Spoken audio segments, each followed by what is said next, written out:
پاکستانیوں regime change کے بعد حالات یکسر بدل گئے اور پاکستان میں آزادی اظہار رائے کا بھی مسئلہ کھڑا ہو گیا۔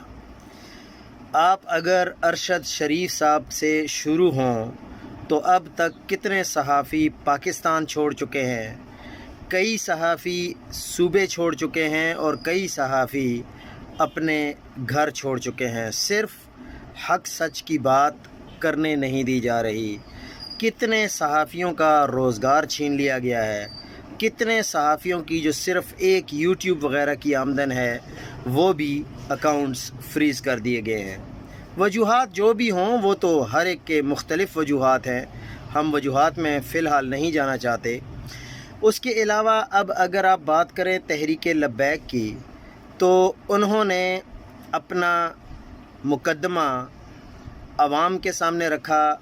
سعد رضوی صاحب منتیں ترلے کرتے رہے کہ آ جائیں ہمارے ساتھ مذاکرات کریں، وہ ایک سیف ایگزٹ مانگ رہے تھے، لیکن ان کے ساتھ جو ہوا، ان کی پارٹی کے ساتھ جو ہوا اور جو لوگوں کے ساتھ ہوا، تقریباً 288 کے لگ بھگ بتایا جا رہا ہے کہ لوگ شہید ہوئے ہیں اور ہزاروں کی تعداد میں زخمی ہیں۔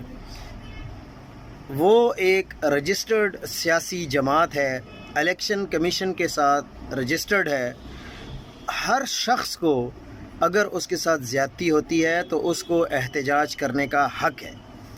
ان کے احتجاج کا تھوڑا سا فرق یہ تھا کہ یہ جانا چاہ رہے تھے یو ایس ایمبیسی یا یو ایس کونسلیٹ کے سامنے جا کر، ہو سکتا ہے دھرنا دے دیتے، ہو سکتا ہے کہ وہاں پر اپنی یادداشت جمع کرواتے، اور ان کا کوئی مطالبہ نہیں تھا۔